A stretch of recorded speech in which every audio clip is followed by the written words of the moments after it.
xaafado ka tirsan magaalada Beledweyne ee xarunta gobolkan Hiiraan ayaa wali waxaa ku go'doonsan qaar ka mid ah dadkii uu saameeyay fatahaadda webiga Shabeelle kuwaas oo aan fursad u helin inay ka baxaan ama laga soo saaro.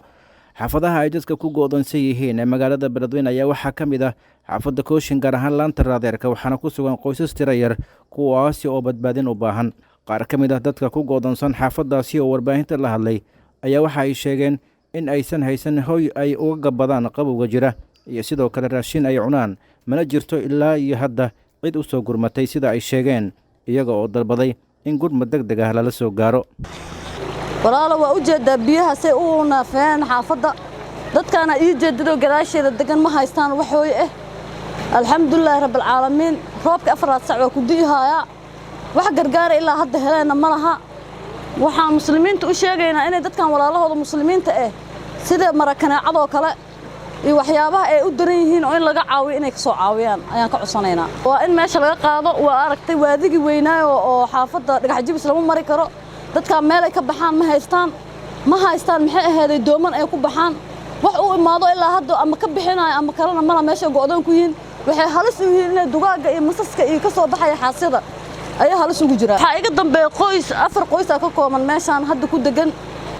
dadka muslimiinta marka waxa loo baahan yahay inay is caawiyaan oo dadkaas walaalahooda u soo gurmadaan. wadadan laamiga ah halkaas hoyno ah halkaas bacaan noogu taagin halkaas aan ku hoyina ilaahay anaga qabto yaxas ilaahay anaga qabto alxamdulillah ilaahayna waxa ka rajeeyay in biyaha lagu dul qaado.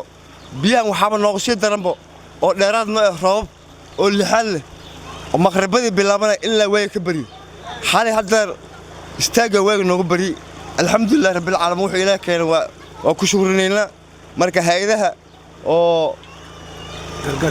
gargaarka bixiyo waxaan ka filinaynaa ilaahay xaqiisa khayran ka filinaynaa. dawladda Hirshabeelle sidoo kale waxaan codsanaynaa inay wax u qabato ummadan ka bar biyaha ku go'toosan cid qaadaysa ma laha dooman qaada ma laha cagafii qaajir wadooyinka ka go'in wadada la maray bundukuwada go'ontahay halkaas oo go'toonsanay. marka dawladda dhexe iyo midda Hirshabeelle annaga nixisaan waxa ku codsanaynaa inay wax noo qabato ama dooman noo soo diraan ama bacdi aan ku hoyilan oo raabka aan ka qorsoon inay saxay dhaxana weega noogu bar. dadkana u jeediin waxay hoy iyo meel ay ku harsaan in leena biyo ka wada galeen waa sirra waa ku dul saaran waa ku go'doon ilaaha u maqan. marka waxaan u sheegaynaa ummadda Soomaaliyeed qaasada dawladda federaalka ah ummadda inay wax u qabato sida maamulka Hirshabeelle ama dawladda federaalka ah dhibaato kuwa mujtamac meel ay u baxaan male afar degas biyo ka hareereeyay. ilaa ay hadda ma jirto gurmad la taaban karo oo ay heleen dadka ka barakacay fatahaadda iyo kuwa wali ku dhex go'doonsan xaafadaha ay biyuhu ku dhufteen marka laga soo tago fariimo lagu dalbanayo gurmad iyo gargaar bini'aadanimo oo ay dirayaan mas'uuliyiinta Hirshabeelle iyo maamulka gobolka Hiiraan. Cabdikariin Maxamed Siyaad Shabeelow TV-ga dowlad goboleedka Hirshabeelle Beledweyne.